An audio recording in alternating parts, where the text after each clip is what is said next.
March 1998, ang salita ng Diyos ay nakarating sa Pilipinas sa pamamagitan ng isang pamilya.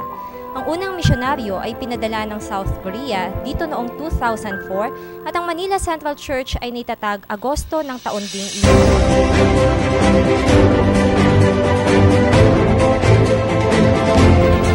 Noong July 2008, naitatag naman ang Naga Church. Setyembre ng taon ding iyon ay naitatag naman ang Quezon City Church. Nagkaroon ng 15 churches sa taong 2011.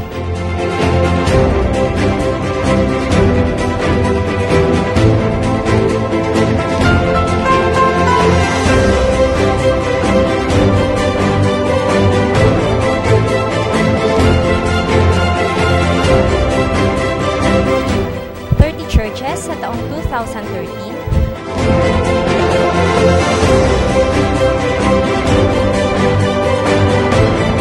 At 28 churches kasama ang 22 na mission centers sa taong kasalukuyan at aktibong ipinapangaral ng Ebanghelyo ng Panginoon.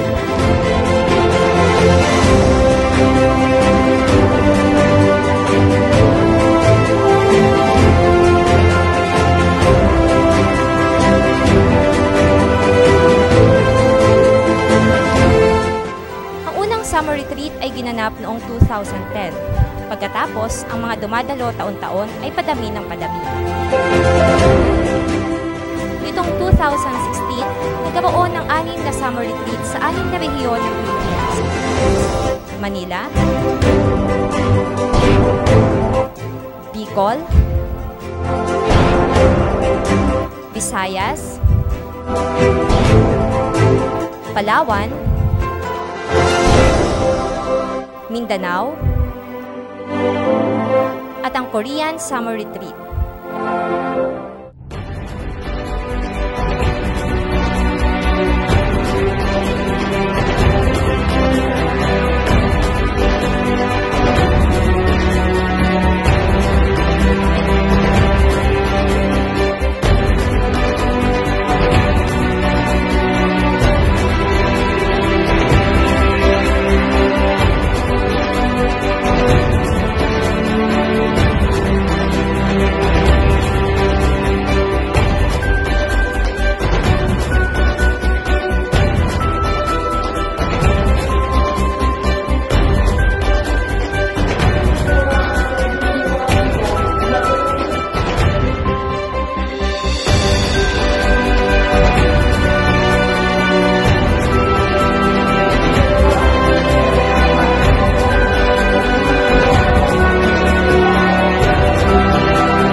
ang mabilis na lumalago sa bawat taong lumilipas.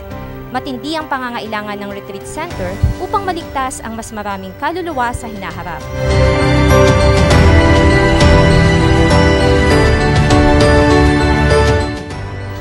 Kaya isang retreat center na may sukat na 1.5 ektarya ang kasalukuyang itinatayo sa Tanawan.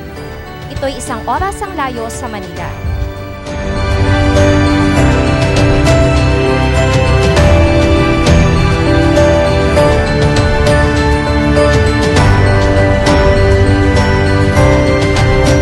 Kailangan natin ng interes, suporta at panalangin ng mga kapatiran para sa pagtatayo ng retreat center.